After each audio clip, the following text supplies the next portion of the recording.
Man, I just think, man, like, I think you're delusional, though, man. Like, I think you're delusional. Because I have him 4 to 8? Yes. LeBron?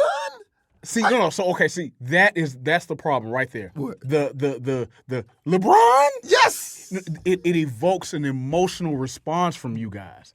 And because and hear me out, and because it invokes an emotional response, you can't fathom being logical or looking at or looking at other data because your prince has been harmed. Oh my God! Oh my! Let me drink some water on that. We gonna talk about. Yes, yeah. Like it's difficult for me to put him in front of Shaq. It's difficult. It's difficult. I'm sorry. Okay. All right. I can see your argument. So who your top 5 then? Okay. So let's reel it back. Okay. So what is your criteria? Because it seems like what you see, what Derrick Tatum sees with his eyes, doesn't matter anymore. Okay. All right? Because now it's about here's the young guy thing. All right, it's not what I see in my eyes. It's not what somebody accomplished. Let me think of all kind of complex theories on. I can discredit the other guy. So because you play against plumbers or you didn't play in what did he do on the field of battle? What did he accomplish? Okay. Was he a bitch? At some point, was he soft? Did he what are the low moments? Does that all not count? What happened on the court? Okay, so here's what people do, man, and this is what I always say people do, and this is why people overrate Kobe. All right, I like that's why you just want to attack Kobe, but I'll let you finish. No, I gotta attack Kobe because I didn't name Kobe though. But I'm saying, Kobe, all of a sudden he snuck into the top 5. I don't know what happened when he died. Nobody. What you say? You're nobody till somebody kills you. Yeah, I'm saying. So okay, listen, man. All right.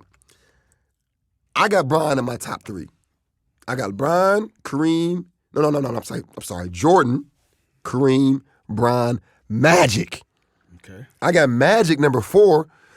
I don't know how did Kobe get ranked higher than Magic. I don't know, but I got Magic number 4. Nobody has Kobe ranked higher than Magic, but how did LeBron get ranked higher than Magic? See the same things you argue about Kobe, you do. Honestly, Kobe and LeBron are somewhere right there together, around 8 or 9. To be honest, 7, 8, or 9.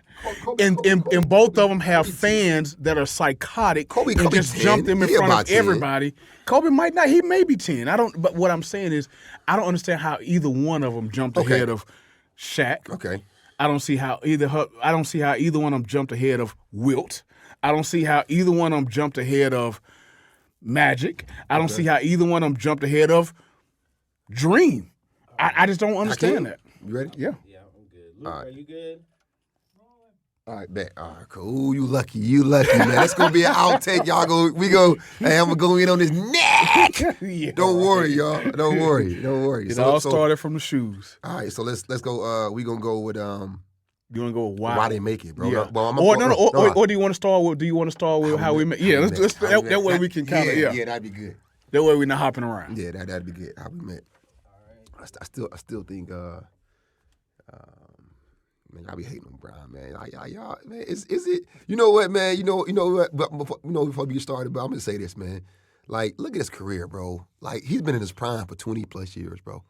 So longevity is your thing. Okay, so Kareem had longevity too. That's why I got him high Kareem. But I don't see longevity to me is not high on my list on what makes a guy great. Yeah, but longevity. Ask a woman about longevity. So we're not talking about women. We're talking about longevity. I'm talking about longevity. I want to see when your prime is your prime this short, bro. Then nah. Everybody, you got guys primes for a decade. Like I'm good with that. But see what y'all doing is he's a compiler.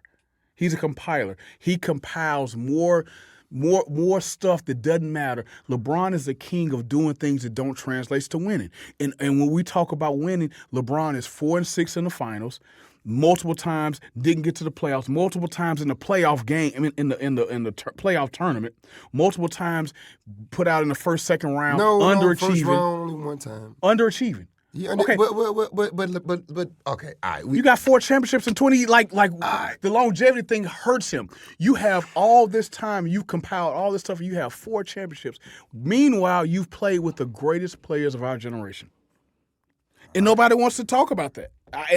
I just don't understand why we get emotional. Listen, we're gonna do a whole show on this, man. Good. All right, we're gonna do a whole show. I'm gonna wait. It's gonna be great. All right. It's gonna be great. All right, guys, welcome back to the Tatum Talk Show, guys, where good is the enemy of great. Guys, I got my co-host, my guy, my friend, business partner, man, Buck Fitz Gerald, hero, all the way from Nashville, Tennessee. Hey, he a Tennessee legend, y'all. Played at UT, man. Them ugly some ugly orange and white colors. I don't like them. I don't like them. They couldn't even listen. Get through the intro. I couldn't get through them. They're ugly colors. All right, go ahead, Buck, man. How you doing today? Glad to be here. Glad to be in Atlanta, the territory of the kingdom of Derrick Tatum. So, let's get started. We got a lot to talk about. All right. So we're gonna talk about how we met, man. Like, and it was crazy. We met and didn't even know each other, but we met. So let's talk about how we met. So let's how that relationship formed. So I want to talk about my perspective on it. Okay, Because, okay, it's different. Right, it's different. It's totally different. It's different. So we were doing our thing in Nashville. We've been around a long time. So we were doing our thing in like 2009, 2010. And so we had a good concentration of players. We had a lot of really good players. A lot of them were the building blocks of our organization. One guy in particular who is really the glue, the guy who brought us together, I don't know if you remember, is the OG Lamont Ramsey. Oh, yeah, come on, Jalen Ramsey Day. Okay. Jalen Ramsey Day. Cool as hell, bro. So Jalen Ramsey was in my program, one of the, obviously a Hall of Famer, future Hall of Famer. First ballot. Right. One He of was the a top 10 dog. corners ever, Yep. in my opinion, like just watching him play. Yeah, he was a dog, and we're going to talk about Jalen and how he was in high school and in junior high when we talk about why guys make it. But one reason why he made it, a huge reason, was his father, Lamont Ramsey, who in a lot of ways was my business partner. We trained guys together. Lamont is an excellent, one of the best trainers as far as speed and agility, movement patterns. Anyway, Lamont thought it would be a good idea for us to go to this Adidas camp. All right. The first Adidas camp ever in Atlanta, ran by moi. The first one, just let y'all know. I'll first one. All that. I'll describe all that. Let's do it. So at the time, like he's like, yo, let's go to this Adidas camp, and we're gonna take our 10 best players. And this dude named Tatum, and Tatum, this Tatum. Now I'm like, what's this Tatum cat? Like, where we gonna go? Tatum ain't Adidas camp. Yo, this football dog ain't no Adidas camp. There was no such thing as like shoe companies involved in football at that time in this space. And so I'm like, yo, I got to see some verification on this, OG. So Lamont like, yo, this is what we doing. It's on, I think it was around Valentine's Day. Yep, and he was like, sure yo, was. he only letting me get 10 players. I'm like, who is this cat letting us, NPA and RPT, get 10 players, only 10 players to our deal? So I said, you know what? Cool, OG. I'm gonna trust you, and we're gonna deal with this cat Tatum. We're gonna see what he about. All right, if it's a real camp with Adidas. And so it was true. Derrick had the first Adidas camp. The first time I ever heard about Adidas in football, it was Derrick Tatum. I got to give him that. He was the pioneer of all that stuff, guys. All right, that's true. All right, so that's how we met. And I remember it was frigid, man. It was like 30 degrees. Man, listen. Now I'm gonna tell you though. See, and I'm gonna give you the backstory on that. So the first year I threw the camp, it was the year before. Okay. I threw it. It was indoor. So I remember that. Yeah, I remember that. Indoor. I saw the joint, it was 2-pack. But the issue was, it was terrible my first year. Like in my first camp, man. Right. I'm like, so people weren't getting reps, and it was complaining. Man, I got more. I know the world don't love you, like, because I got like 40 hate emails. I'm gonna call the news on you. I hate you. So I prayed about it. I'm like, man, I ain't gonna do no more camps no more. And the whole city was laughing at me. And it was like, man, he just doing camps, man. He don't know what he's doing, man. And that camp really, it changed my life, man. That second year, because it showed me who was with me. And a lot of guys who I was cool with from the very beginning, and I try to bring a lot of trainers together, they all bailed on me. Like flat out, I ain't, that's his camp, that's not mine, you know what I'm saying? And then, so the day before the camp, it was a snowstorm. Yeah. You know, it's Atlanta, bro. Yeah. So, like, I'm from Cleveland, so if it's snowing in Cleveland, you're like, oh, it's just snowing. No, the whole city shut down. Right. And I got calls and like, man, we gonna, it's like the camp canceled. I said, no, the camp not canceled. We still, cause I'm like, God, man, how you gonna do this to me, man? Like, I prayed about it, man. But the blessing part about it is what I did was I built a foundation of having guys like Ramsey and all these trainers from these small towns. I'm like, hey man, bring me your 10 best kids, and I'm gonna give you some exposure. So can you talk to me a little bit about what happened for some of those guys after that camp though? So I got to back up because again, it adds to the substance of the story because we was doing our thing. Yeah. All right. Okay. So we were pumping in Nashville already, and we were throwing what we thought were really the biggest camps in the Southeast. Yeah. We were throwing big camps. We had a bunch of top guys, Tiny Richardson and guys like that, James Stone, legends, all right? Yeah. And so it was kind of after that period. So we're a commodity. We're known in the industry. And so, like, what's up with this? So we said, all right, we're going to take our 10 best guys down there. And so when we showed up, it was like, first when we got past how cold it was like, man, this is a huge event. We're looking around like, damn, this Derrick Tatum Adidas stuff is real. And so Lamont, I told you. So we had our top 10 kids there, and our kids performed, man. We what I feel like we dominated. Nah. So they came through with some work. That's smoke. Pretty much out of our top 10, I think 8 of them made top performers of the camp. Crazy. Some of the names were Joan Williams, who's still drafted. in the league. Yep. Second round. Early second round. In the second round. He wasn't even that fast, though. He just was long. He was skilled, and he was a competitor, and he knows how to play. And he took his reps, though. I remember him, I'm like, who this goddamn 6'4" corner out here, man? He's 6'4" in high school as a junior. Yeah, and he was athletic. So that kind of propelled him a little bit because that was when he first came of age. It was the first camp that he actually physically dominated. You could see the length, you could see the skill, but he hadn't put it together. Yeah. He put it together. Big Brandon, nobody knew him. Yeah, he ended up signing at Georgia Tech. Rest in peace. He unfortunately had an untimely death. What a great kid, a wonderful kid. And then one kid who's near and dear to my heart is my cousin and one of the finest football players that I ever coached. And it was actually Lamont Ramsey's favorite player, a guy named T.J. Carter. All right, T.J. Carter, that was his claim to fame. You had that kid, Jameis or whatever. Jamias Williams. Yeah. Right, and he was already a big already name. Ranked. He was already ranked. He was already a big name. So T.J. is a dog. An apex predator, and we knowing that, so he already peeped who was coming to the show, and so Lamont, that was his favorite guy. Lamont just feeding him gas. So when TJ stepped on the scene, he was going right at Williams' neck, like, now it's my rep, and so he ended up being, to me, the best player the best DB at the camp. Williams was cold too, and then Joan Williams was cold, but TJ really took that next step, propelled him to a 4-star. He ended up, when we talk about why guys make it, he ended up making a good decision and signing at Memphis, although he had plenty of Power 5 offers, and ended up being first-team freshman All-American at cornerback. Oh, wow. And so that camp really kind of, we knew what we had, but that put guys on another level, like, okay, you can go out, you can go to Atlanta with the top players in Georgia. I knew you had a lot of top players from South Carolina. Yeah, it was all over, yeah, bro. All over. We had 600 kids in that camp. And y'all already know, McCole Hartman was there. I remember that. He actually won MVP of that camp. I remember that. You know what I'm saying? He had another really good DB too besides Williams. It was somebody else who was I think it was Corey Banks. He wound up going to South Carolina.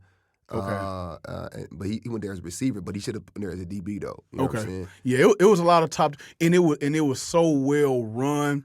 It was so organized. That was the first big, large camp that I saw that was really organized. I didn't know at the time. Both of our partners in a real OG of the game, Curtis Blackwell was actually doing that already in Detroit. So you two guys were really the first two guys that were running really regional and national camps, and you guys already had a relationship, and so you guys were sharing best practices. Yeah. But the camp had 600 kids, Yeah. but it operated like it had 50 kids. All of our kids got rep. It was segmented. It had different fields.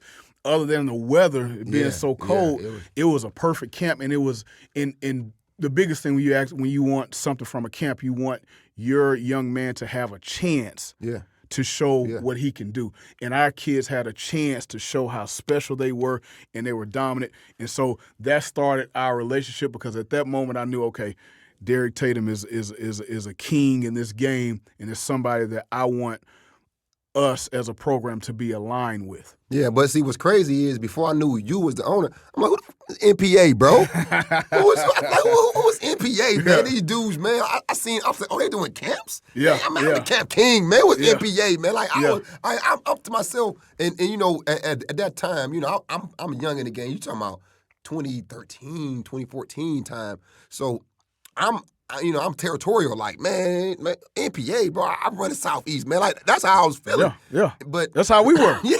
That's why. You know what I'm saying? That's why it was big for Lamont to say, "Yo, we doing this. We going to Atlanta on Valentine's Day weekend, it was and that. we gonna take only 10." I'm like, "Yo, this is against everything I believe in, dog. Like, why we going? Like, who is this cat?" But it was. But no, I'm glad we did. but see. Let me tell you something, man. And I think, man, this is something that I think everybody need to know. And this is the problem, and I think in the whole football world, when somebody sees somebody doing good, the first thing they want to do, they want to try to take from him. That's right. They want to try to discredit why he doing good. Like, bro, instead of saying, "Hey, man, who are you? Who is this guy, bro? Like, who is Buck? Let me talk to Buck." Right. Because, like, my thing is, why? Let's partner. Yep. Like everybody got their own lane, but it's so much out here that we can do things together, Right. where we can do a project together. We can do but everybody want to discredit each other. That's right. And to me, that's the whole problem with football, man. It's like anybody that goes to the top or near the top is like crabs in the bucket. Everybody trying to pull them back down and trying to say why they shouldn't be there or why not there. And I'm like, instead of saying, well, how did you get there? How did you make it? Right. Like, hey man, like what are you doing in Nashville that I could do? Like, and that's how we became cool, because then we got Blackwell, we got you, we got me, and now if you look at our businesses, we all three have the same business model. Right. But because it was because of young men, old men, whoever, open your mind up, y'all. Like reach out, partner with people. Stop trying to hate, because, and this thing that I got an issue with in Atlanta. we got probably the best trainers in the country in Atlanta. I can honestly say overall, you know, you may say this guy in this city, this guy, but I'm talking about overall trainers from top to bottom. We have the best. Excellent. Yeah. But it's all separate. Yeah. It's all separate. So instead of these two brands or three brands coming together, instead of doing something together, everybody want to shine. Oh, this is my brand. I'm like, bro, we can work together, but we can't. And my whole plight from the very beginning is that's why my camps is still popular, because I got the same motto. I call up Buck, I call up Ramsey, I call up Alabama guys, South Carolina guys, and I say, hey, bro, bring your best 10. Right. Bring me your best 10, and then let's go compete. Well, here's the caveat, though, because you're right. First off, you have to step back and understand why you're doing it, right? And do you have the right mind frame? Are you doing it for the right reasons? Okay, so if you're doing it for the right reasons, you're doing it first and foremost for the young man. That doesn't mean that you can't make it a business and make a lot of money. There's a lot of people making millions of dollars, but you still have to have the focus of the young man or the player at heart. And so when you do that, then you can say, you know what? I don't want to reach out to the other guys in Atlanta, but I am because of this. Or, man, I really don't want to go down to Atlanta on Valentine's Day weekend and it's cold and we do our own camps up here. Like, wow. But, okay, it's an opportunity to partner with somebody else who I don't know and put my young men or my talent on a bigger platform or a different platform. All right. And so it can help my young men. Then I need to do it and swallow my ego and, like you said, partner with people. And I've partnered with a lot of the guys you talk about in Atlanta. It's a jungle. Yeah. It's a jungle here. And I think part of that is in a local area, there's always more intense competition, right? Because you're jockeying for position in a local area. I've had the pleasure and the fortune of working with a lot of those guys in Atlanta, and you're right, they are really good. I did a camp series with Michael Vick and partner with Ford and guys like that, and so, but again, I have to understand you guys and especially you you're so accomplished. You playing at Kentucky, playing on that level, and so you have a wealth of knowledge that can only help my young men and then help me in my business or as a mentor or whatever I'm doing to put those guys in a better situation. But that's the thing though, man. Like you gotta and parents and students, y'all gotta understand, man. Like you gotta be with people that's gonna put the kids first. Like if we all can be on the same page and I'm gonna put the kids first, then but people don't do that. And that's why football right now is in a frenzy right now because everybody think about themselves, man. That's so it. I'm going to end this segment, guys. This segment's brought to you by... All right, guys, welcome back to the Tatum Talk Show where good is the enemy of great. Guys, I'm back here with Buck Fitz Gerald, man, wearing that ugly orange and white. He's from Tennessee, played at UT, man. They beat us. They beat us 4 years in a row. I ain't gonna lie, man. They beat us. Yeah. One day we're gonna talk about 2001, right? Yeah, they beat us 4 years in a row, man. They beat us. It's all good, man. But hey, I'm telling you, listen, the best back I played against, I can honestly say, was Travis Henry. Yeah. Travis Henry was like Jamal Lewis had a better NFL career. But as a college player, though, man, I thought Travis Henry was like, he was so thick. I mean, his legs, man, no pause. You know what I'm saying? hey, that dude, he ran so hard. I'm like, man, when I hit him one time, my shoulder kind of like, the whole half of my body went numb. And I got up and I was like, I'm all right. But my body was, I was walking, but I feel like, hey, coach. Hey. Listen, dog. So to your point, we used to at Tennessee at the time we had Jamal Lewis, who was top 5 draft pick, and I don't know, he's like to me should have a lot of conversation about the Hall of Fame. Yeah. I don't know. He's right there. Yes. He's right 2,000 yard season, etc. Right Super Bowl. Okay, so then we had Travis Henry and Travis Stevens, who was my roommate. Shout out to the dog too. He was small, but he was a dog. But violent. But violent. He used to watch. He used to watch Peyton, Walter Payton videos every night. Oh yeah, he was like spearing and like a wild bronco. So in practice, you got J. Lou, who's a superstar, and then you got 2 starving dogs who looking at him like I'm really better than you. I'm really better than you. Like I'm crying in my dorm room every night. Better than you, like yo, when so that's what we had to deal with. We both cornerbacks, right? Yeah. So I always tell people we make business decisions. We there to do what? Cover. Yeah, cover. I'll tackle you. I ain't trying to bust your head now. So what I'm not trying to do is deal with an angry Travis Henry, who, like you said, is nowhere to hit Travis. He's as wide as he is tall. He's 200-some pounds. He's fast. He's angry. 5'9", 225. Yeah, he hungry, pissed off, thinking like, why I'm not getting, because I'm better than him. Then you got Travis Stevens, who really I'm better than all y'all. Look at my high school tape, which is damn near the best I ever seen. Damn. And he running full speed, and we in scrimmages and practice like, yo. We can't hit you low, bro. We can't hit you low. It's like yo, we can't hit you low, chill, bro. Dog. So we used to do. I talk to my DBs like, you got to be smart. We used to stay attached. So we get food. They scheme us up. They run a screen this way. So one time I'm on an island by myself. I think it was Eric Parker was the receiver, who's fast and scary himself. He's running at me. I'm seeing it develop like, oh shit. Like I see Cozy Coleman leaking out, who, shout out to Cozy, one of the greatest linemen ever to come out of Georgia. Behind him is Travis Stevens. He's running like what? So I got the receiver. I'm like, yo, this dude blocking the hell out of me, dog. Like, I can't get off. So coach like, yo, you got to get off that block. I'm like, man, stay attached, dog. I ain't trying to get that. But no, that's football, man, because that's how we had, my senior year, we had our 2 spinner.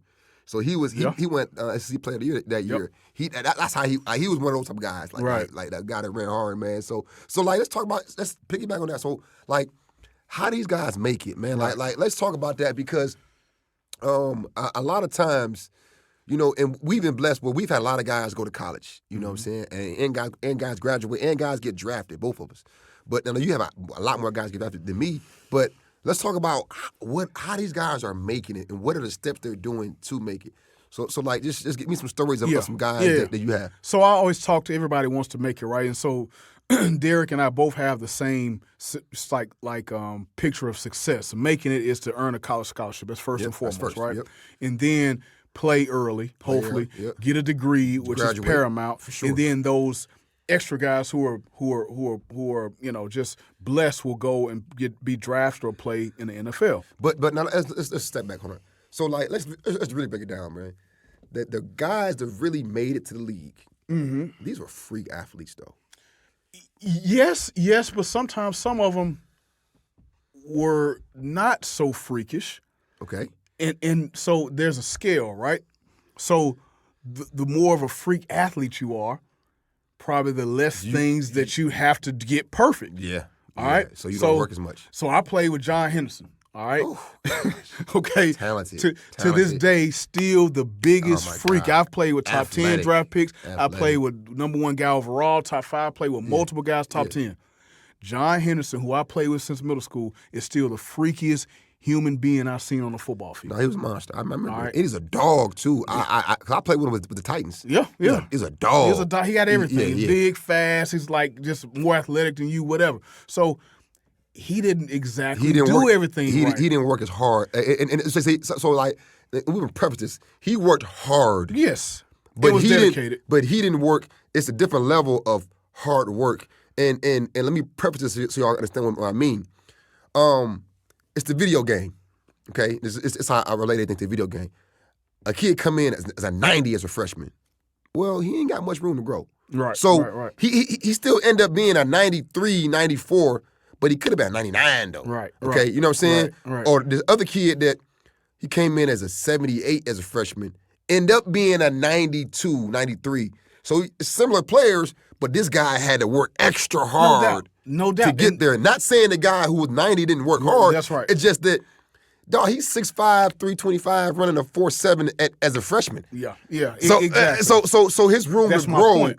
So maybe he didn't work as hard because freak, he 90 as a freshman. Right. It's different level. It's a different level. Yeah. And to your point, I mean, in high school, and I'm gonna get into these stories. I can't wait because it's a crazy story. But in high school, like Joe used to quit. We call Big John Henderson Joe. He used to quit football, like because he wanted to play basketball.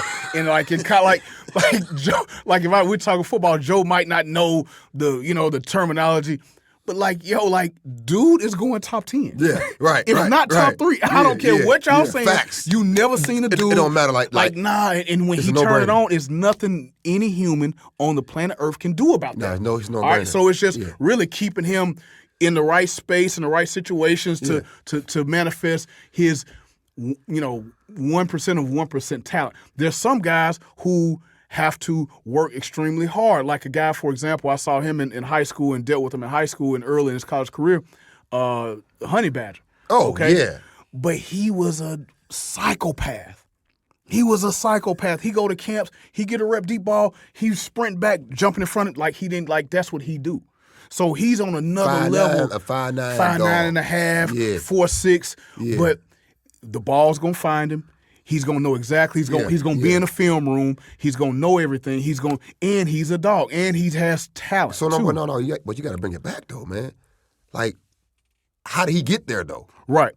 Okay. So overall, he got there because of just sheer determination, talent, unworldly instincts, and then people who cared to make sure that he got extra chances and that he was able to be in that spot. Because certain guys, the ball just find him. No, the ball the ball is attracted to ballers. Yes, right. But hold on, but let's go back though.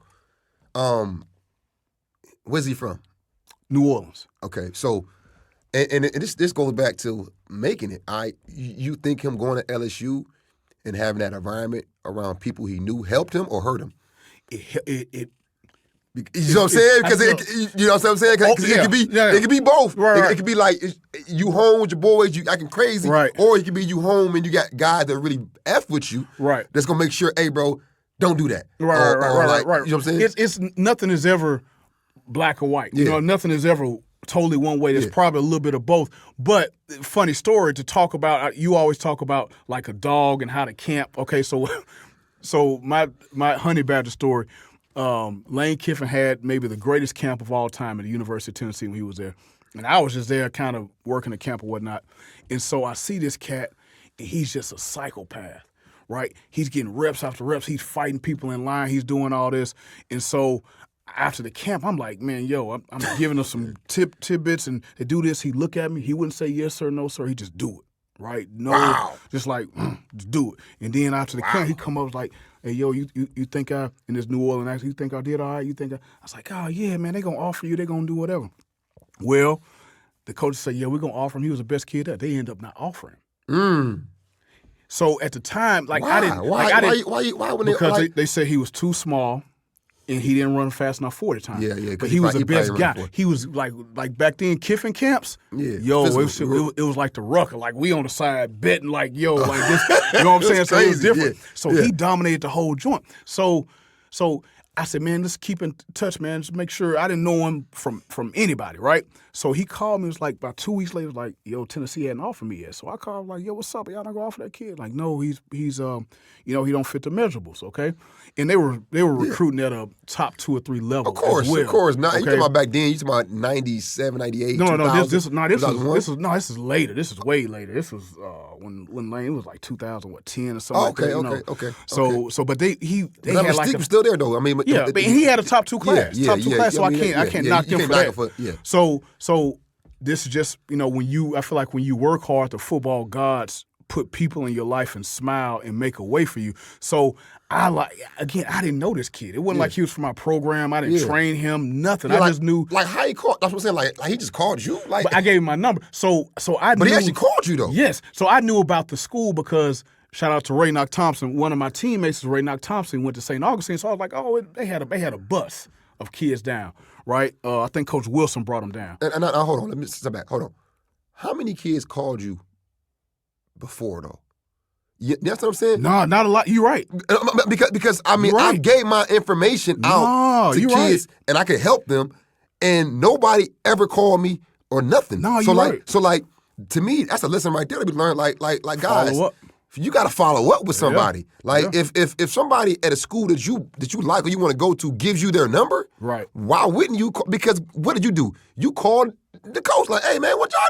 You see what I'm saying? Right. So you're right. So again, he was that just locked in about like having to make it, right? Yeah. And so I knew about St. Aug because of Ray Knock Thompson. I'm kind of trying to like, let me look at these kids so I can talk to Ray. So I fell in love with the kid as far as a player, his attitude, dog. So when he called me, I'm like, it hurt my feelings. So I called Tennessee and said it's not a go. So just so happened, Coach John Chavis was my defensive coordinator at Tennessee. Well, he was the defensive coordinator at LSU. Yeah, I remember him. So I called him back. I said, yo, Tennessee not going to offer you. He just got quiet. I think he was like crying on the phone or something. I was like, yo, it's all good. I said, what you got? I think he said, I got like UAB, but like I was going to commit to Tennessee. And like that, when they offered me, I was going to commit, and that was it. So I said, well, you going to go to any camps? He's like, no, because I was going to commit to Tennessee. Damn. So I say, damn. So I'm feeling bad now. Like, yo, this kid wanted. Like, what can I do? I said, man. So you don't have any other camps? He said, well, all my teammates from St. Aug going to LSU next week. I said, you know what? Let me make a call. So I just called Coach Chavis, and this was early. Like I wasn't even doing the NPA thing. Really. So I just called Coach Chavis, just like not knowing. I was like, I don't know anything, Coach. Like and I respect Coach Chavis to the utmost. So I'm not ever going to tell a Hall of Fame level coach like Coach Chavis, like you need to do. I'm like, Coach, I want to help you. I want to help the kid. Like, I'm just making a phone call. The kid want to come to camp. I'm just asking that you look out for him because I think he's the best player. But maybe I'm wrong. Maybe I'm an idiot, and maybe he is too. But, Coach, I just want you to look at him. Well, the kid went to the camp, did the same thing he always do, dominated him. Coach Chavis, and I guess it was Les Miles, called him in the office, offer him, boom, he commit. The rest is history. You see what I'm saying? So and I lost touch with him after that. But I just always knew, like, yo, that kid always been like that though. That kid always been. So when you talk about making it, like that's who that guy was. It wasn't like I'm pretending to make Coach Tatum happy, so I'm gonna do this. Or he wasn't on Instagram like, yo, check out my workout, doing it for Instagram. Nah, ain't no telling what dude was doing every day. Right. Every day. Right, Like right. it's Ain't no scary telling. Ain't no telling. It's scary to think about. Ain't no telling what he was doing really behind the scenes. He didn't care about none of that. No, because he didn't. But that's it. See, man, that's what we missing. Yeah, that's it. That's what we missing, man. Like to make it. You have to have a relentless attitude of dog. It got to be instilled in you. That it got to be in you, and it's not just about like playing good. It's like consistently. That's it. Yeah. Like this has to be you, man. Like like I tell my son all the time, like, bro, if you this has to be you. Like you got to live this stuff, man. Right. I know people are like, well, you don't put all your eggs in one basket. Why not, man? That's right. Put like man, I'm going all in. You got to work like all your eggs in one basket. Got to. Because to me, that attitude carries over. Like for me, like I remember they used to laugh at me about how I worked hard in college, and they used to laugh at me, man. And I it's like, man, you just gonna do extra. I'm like, man, I'm doing extra every day. You're a do-gooder. Every day, yeah. So it's like, oh, you just want to do that? I'm like, bro, this is me. So guess what? Fast forward 20 years later, I'm still the same dude though. Right. Like I'm still gonna work hard. I've been up since 4 o'clock in the morning. You know, got home late last night. Been before working because that's in me. So I'm like, for you to really make it, it got to be in you, man. Like I got a kid, summer story, man. Named Demetrius Monday, man. Met the kid, 5'9", kind of bad body type, but he was a dog and he worked hard as hell. And back then, people didn't really believe a kid could just work hard and make it. And I know it seemed kind of crazy, but people always just believe you got to be talented, and that's it. Kid wasn't fast, wasn't super quick, but his work ethic was just relentless. Right. And he went from his junior year to no offers to 15 offers over the summer after going on a bus tour, and then played at Kent State. Great career. Team was trash the whole time he was there, though. But he made the Jim Thorpe Award. And ironically, this is how I'm connected. Jalen Ramsey, I met Ramsey his junior year. Ramsey's going into senior year. And that's why I met Jalen Ramsey, and I'm like, oh, man, that kid's special. You know what I'm saying? Like, I knew he was a top 5 draft pick in high school. Right. And he went to Kent State, man, actually broke Kent State INT record. Was up for the Jim Thorpe Award as a redshirt sophomore, made first team all conference on a 2-9 team. Didn't get a chance to play in the league, but graduated on the dean's list, and now he's a manager for Charleston White. That's crazy. He managed Charleston. Okay, that's him. Okay, yeah. He managed Charleston White. So, but how he got there was he worked hard, was humble, took care of people, and then that same attitude carried him to get a college degree, and now he's managing other artists now. So I'm like making it is more than one way to make it. Well, but it's also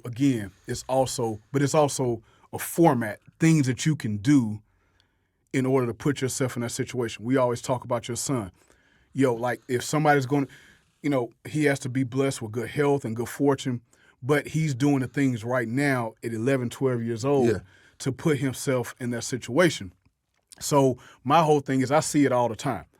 I talk my shit and tell people, don't nobody got more pros than me. Don't nobody got more pros than me. Really, I don't know anybody. Curtis Blackwell, is the guy. You know what I'm saying? But that's your partner though. Yeah, that's my guy. That's my guy. That's my guy. So between both of us, nobody in the nation who in this space has more pros than me and Curtis Blackwell. That's just a fact. Okay. So when I say make it, I see how guys make it. Listen. Okay. A lot of y'all be lying though. Yeah. A lot of y'all be lying though. Cause listen, man. I went to a college campus, and then a dude gonna tell me, "Yeah, I got 9 first-round draft picks." I said, "Do you? Or were you at a school that had 9 first-round draft picks?" That's right. You see what I'm saying? That's because them guys came in as 4-star, highly recruited 5-star guys. Right. So did you develop those guys? I'm talking about guys, and I'm gonna speak for the Godfather, Curtis Blackwell too. I'm talking about guys who came into our program. Yeah. as 8th, 9th, 10th grades, whatever. Unknown, no offers. I'm talking about those guys. I'm not talking about the guys that we associate with. You know what I'm saying? Okay. I'm talking about the guys who came through our program, was trained, developed, and managed and mentored by us to do the right thing. Some of them did, some of them didn't, but nobody has more pros than me and Curtis Blackwell. Damn. Okay, that's number one. Flex nobody has. Nobody has. Yeah. You gotta. Hey, he had to say it, man, because you know, like since he want to flex, let me get them in a party. Yeah. Nobody in Georgia has more kids in college than Derrick Tatum. That's nobody in Georgia has more kids in college than Derrick Tatum. I've had at least 260 kids get offers just for my program. I've had 500 plus get offered within 30 days from my camp. Yep. One dude gonna say, he was like, well, maybe they'll buy. I said, bro, these guys, I say from my camp, I mean, these guys came with no offers, no ranked, and after my camp, within 30 days, they were ranked or had offers. Yeah. This is a fact. Yeah. Everybody that I put as a top performer at my camp, all those kids go to college. It's been like this since whenever we came. What was it, you know what I'm saying? So like when people talk about 2012. numbers, who they got, what they did, I'm like, bro, I'm talking about organically. Nobody in the Southeast can say they got more kids in school than us. Now, if you do, show me the proof, though. Don't show me the kids who are already in school. Show me the film. That's why I keep all the footage. You do. You keep all the footage. Show me the film of that kid when you met him. He had no offers. Hey, guys, I know I got to end on that right there. I got to get to this commercial break, guys. Hey, this show is brought to you by... All right, guys, man, we're back, man, with the Tatum Talk Show, man, with my guy, Buck Fitz Gerald, man, from that Tennessee, that orange and white, guys. This is where good is the enemy of great. Guys, we want to talk about why do guys make it, but we want to talk about choosing the right school. I think this is right here, but this is the main reason why I say 90% of the top guys don't make it. They choose the wrong school. And this is why 90% of the guys that do make it, they choose the right school. True. So okay, so let's go into that. So obviously you have to work hard. You have to do all the stuff. Prerequisites. Okay. Right. Do the things that make you attractive and able to be successful from a physical standpoint and mental on the next level. Now, Coach Tatum and I always talk about this. The biggest factor is where you decide to go to school, like you just said. All right. So reasons, it's so difficult for people to choose the right school. It's so difficult. Why? And Why is that? Here's the reason. It's plural. Why? Ego. Okay. Always ego. Too much ego. Okay. All right. Now, I've had situations where, all right, we got Derrick Tatum here, and we say, man, if we can get this level, let's say if we can get a group of 5 school to, if that's where Derrick goes, then he's going to be successful. All right. Now, Derrick gets hot. And Derrick pick up an SEC offer. Okay. All right. He picks up 5. And he picks up these. And now the rankings telling him yes, you're a 4-star. There you go. But you know. There you go. You know the truth. There you go. So it starts with the evaluation. Yep. It starts with the evaluation. Yep. We are the experts. Yep. All right. And when we talk about all the guys that we put in, they've gone through our programs in the NFL, it's not bragging. It's saying it's been done correctly and it's been done incorrectly. We've seen them both. All right. We just have a sample size larger than everybody else that we can see. Yeah. All right. So the evaluation is, all right, let's take Curtis. All right. The evaluation is, the people around Sauce Gardner says, man, Cincinnati is the best fit. All right. Now, at the end of his deal, he starts getting Alabama, Georgia, he starts being for whatever. And so what happens 95% of the time is, forget whatever the people who made the evaluation or the experts say. I'm going to believe what the rankings and the offers say. Yeah, the rankings say you're a 4-star. So I need. You got to go to. So I have to go to this. School. So I have to go. I can't do this. Yeah, it's I below. Can't do that. It's beneath me now. Yeah. I have to go here because I'm a 4-star. Bad mistake. All right. So you have to trust the evaluation. It's a fatal mistake. Because coach, that's cost. It ain't cost. It's costing these guys for not just 4 years, 20, 30 years. Because they don't never graduate. And we can go. But let's keep going. So I have to choose the right school based off the evaluation and based off of what is going to get me drafted. If I'm a corner, if I'm Joan Williams, all right, I always like to tell this story. Joan Williams is a huge success story. Yeah. Comes from Second poverty. round draft pick. Second round draft pick. Comes from poverty.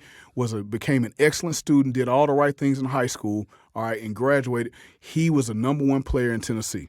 All right. And our evaluation was, man, you have the measurables. If you just are productive, you will be drafted high. So what are the things that's going to stop you from being productive? Going to the wrong school. Going to the wrong school, below that, in that category. Yeah. All right, you go to the wrong school, so I'm a big corner. So if I go to these big schools, when it's time for one of us corners to move to safety, who is it going to be? Your big ass. Yeah, facts. All right, your big ass is moving to safety. Every all time. Right? So you're done now. All right, that's not what he is. You can't just say, well, you're going to be a safety. It hurts your value, all that stuff. Hurts draft stock, okay, big time. One thing that you always talk about, this is a masterclass, people. I'm just being honest with you. People don't think about this. Tatum was saying, because we played this level, all right, I'm just scratching and clawing to get on the field at a SEC school. I'm just scratching and clawing. Even though I may be special at Vanderbilt, I'm not quite as special at Auburn, okay? No. So at Auburn, I'm a 4-star or a 3-star. I got a 4-star, 5-star behind me and a 4-star, 5-star behind him. So I got a little hamstring. Yeah. All right, we're going to battle Saturday. I'm playing hard. I get dinged up. I got an ankle. All right, something that can linger. The best thing for it is rest. You got to rest. Got to rest. But I can't You rest. can't rest, though.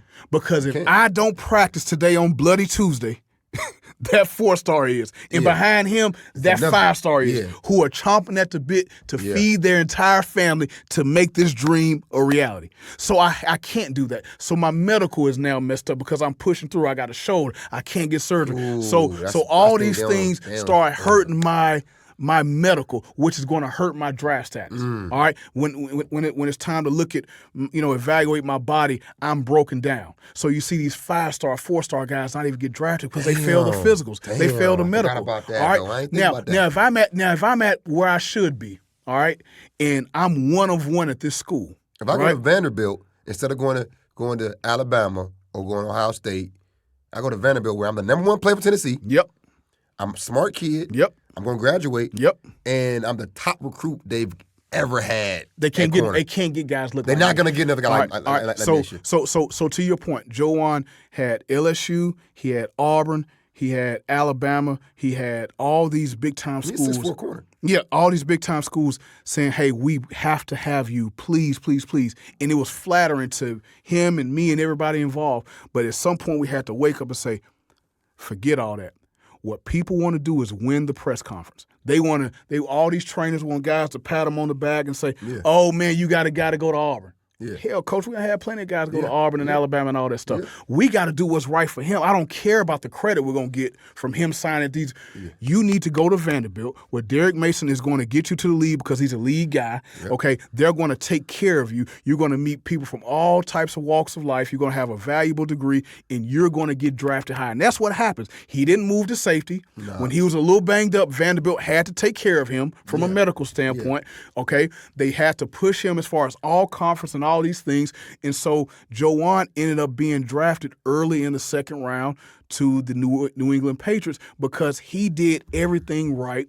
There are other guys who are as talented as him, but he chose to go and be a king in his domain, which is Vanderbilt, and everything was taken care of for the benefit of him because the university had to get behind him and make him a success because they had to prove if we get a 6'3" corner, a 4-star, the number 1 player in the state, we can take this guy and get him drafted high, 3 and out, which was the plan. And he was 3 and out and got drafted high. Crazy. But it's because he fought the urge and everyone around him fought the urge to justify the rankings and the offers that he got. Erase all that and go to where he needs to go. Let me ask you a question, though. Did he have a dad in his life? Was his dad present? Was his dad the one steering the ship? So in Joan's situation, and he had a village. Okay, he's fortunate to have a village. So my father, Coach Maurice Fitzgerald, who's the legend in Tennessee, the greatest public school coach ever in the history of Tennessee, in my opinion, for sure in Nashville. He had guys like Maurice Hopkins and myself and a lot of people around him. He is a very bright individual who you can have all those people around you, but he chose to listen and take counsel. But that's what I was getting at, man. So a lot of these guys have his uncle Robert support was a big part of that. Yep. But the issue is though, they don't want to listen once they get some offers or they get people. Oh yeah. So like it's a big problem now. That's the main issue is you and I been through it. We seen it. We got test stories of people doing it. But then you listen to a guy you just met because he told you something different. Like that's to me. That's the reason why they don't make it. It was like, let's make it. That's right. Let's follow the script, man. Like to me, like Sauce Gardner, like Blackwell said this. Sauce Gardner wanted to go to Michigan State. He wanted to go to Michigan. He was y'all don't even say he was a receiver when I saw him. He was a wide receiver. So he wouldn't have played at Alabama, okay? But guess what? So here's what people don't understand is certain schools maybe not early. He would probably later. Yeah. But if you don't play by your sophomore year, you may not ever play there though. That's the thing about it because they're gonna keep recruiting you. That's right. But here's the thing people don't realize is certain schools develop players. That's true. Meaning they know that okay, this guy's freshman year might not play, but he's gonna be a star for his sophomore year. Yep. Now they have a plan for guys. Right, they got a long-term plan. Yeah, but I got a kid Javon Baker. He went to Alabama, number one receiver in Georgia. He didn't play. Right. He didn't play. Yeah. You know what I'm saying? And they didn't care. If you don't play early, like they didn't care. They didn't care because they got more receivers coming. They don't care who it is. They don't care who it is. Yeah. So he go to UCF. He the best receiver they had in their school history. Right. You know what I'm saying? He gets some NIL money. He get featured. Like that's the difference, man. Like parents got to understand is for you to make it, you got to have a good support system for one. Yeah. Okay, you got to listen for two, but then you got to choose the right school that's going to develop your son. Certain schools, they aren't developing. That's right. Okay, they may have a lot of first-round draft picks. It's an NFL model. Yeah, they ain't developing. They just like, man, I got talent. I'm going to win with talent. But certain schools, like a guy like, Archie from Pitt. Yeah. Now, he got every year got to get drafted. Yeah. Every year. He developed but this ain't just from Pitt. This is from Central Michigan. Right. So like you got to look at how is guys are developing in this program. Right. You see what I'm saying? Well, I'm gonna give you another thing too. You're right about development, but also what you get when you choose the wrong school is to be on the wrong side of politics. Oh yeah. Okay. Yeah. And you hear all these people saying, "Well, if I would have did this, this coach screwed me." They're not lying. They're right, but it's their fault. Yeah. They put themselves in a situation to be on the wrong side of politics. If I'm going out of state, I'm going to Louisiana, okay? Listen, and I'm a cornerback. No, I ain't going. I ain't going. I'm just saying. Listen, I ain't hating. Listen, no hate to LSU. But listen, if I'm a receiver or a DB or a running back, go look at LSU roster, okay? Y'all don't understand. Y'all know Louisiana has the number one per capita of Division I players per capita. You talking about skilled players? They don't have to leave their state for a skilled player. No. So lineman, D lineman. So if you're a skilled player and you want to go to LSU, are you really that good? You got to be, and it can't be no ranking. This got to be of like you guys in that area and be like, hey, bro, is this kid really like that? Or I'm like that. Because if you're not like that. Man, they went in the portal, and they got 5 DBs 2 years ago, right? All from Louisiana. Yeah. From different schools. Right. So they want to be, They want to push their guys. Now I ain't saying they don't recruit guys from out of state, but I'm saying they want a Louisiana guy to play a skilled player. Which they should. It is Louisiana State University. They should. Yeah. One quick story about the wrong side of politics. So I have a kid. A kid came through my program at LSU. Was drafted high. All right, he was drafted 3rd round. So people say, "Oh man, congratulations, man! Your man got drafted." And I'm looking at it like he lost money. He a 5-star? He lost money. He's supposed to go 1st round. Especially when you got it. Well, he lost money. He was sharing time with the guy who ended up going first round, which he should have. Yeah. But that guy was behind him the whole time. That guy goes to the coaches and say, I want to transfer. Then next thing you know, they sharing time, and then they in there together. And then this kid standing on the field on third down. This kid coming off. Then one go third round, one go first round, coach. That's the wrong side of politics. It's different levels to this, and that's what people don't understand. It's different levels. It's different. And again, we had a short time. This is a masterclass because it's different levels. Some guys are supposed to make it like Derrick said. You got all the measurables. Yeah, it don't matter. Productive. Yeah. And this kid was productive for 3 years. Started at the end of his freshman year. Was the guy as a sophomore, and then going to his junior year, there's a linebacker competition. How? Wow. But no, but see, that's the thing about it. So listen, that's why I'll never forget when we had, Ricky White, Josh Downs, and Javon Baker. Now Ricky White's at UNLV balling. He had 1,400. So he made the right decision. But he had to transfer to get there. Yeah, that's right. And then Baker, but that's what, like Josh Downs, he was number 1 slot receiver in the state. I think number 2 in the country. He chose North Carolina. He said, why? Well, why would you want North Carolina to be on the offer? He said, because they were going to develop me there, and they were going to be patient. So, again, he got hurt. He got hurt. Instead of them making him come out and come out early and still playing hurt, they let him heal up perfectly in the next year because they wasn't going to get the number 1 receiver from Georgia the next year. Right. So, understand that. Certain schools, they're going to get the number 1 guy from their state and another guy from another state, and every single year. Right. So you're competing against that every year. Listen, I'll never forget, man. I think it was Saban, man. He had said something to one of my students. He was like, well, you don't want to compete? I said, no. Why? Exactly. Why? Why?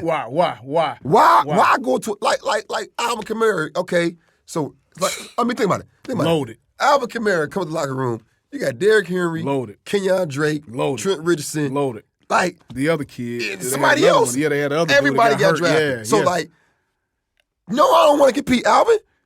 To piggyback off what you say, I often say about exactly what you say. I often tell people this. All right, football people are the only humans on the planet that if someone gave them a map and said you can go from point A to point B to make $50 million, football people are the only ones that say, nah, I want to make it hard. Yeah. I want to prove that it can be. I want to do it the hard way. I want to go do this to make it more difficult. I want to beat my body up. I want to go and deal with politics. I want to go and when I could just go right there and be the guy. We just had a kid, Terrion Grant. Shout out to Terrion, his family, 5-star kid. All right, he went to Purdue. You say what you want to, everybody's saying he's stupid, he's crazy. How? He's 6'3", going on 6'4", can run, can cover, and he's starting as a true freshman. Oh. Day 1, game 1, he started. That's the difference. So, listen, again, he has to be blessed with health and good fortune. Of course. But he's in position. If you fast forward 2 to 3 years and you look at the draft, it's going to be listen, he has a really good chance to be drafted it's gonna be extremely hard, high.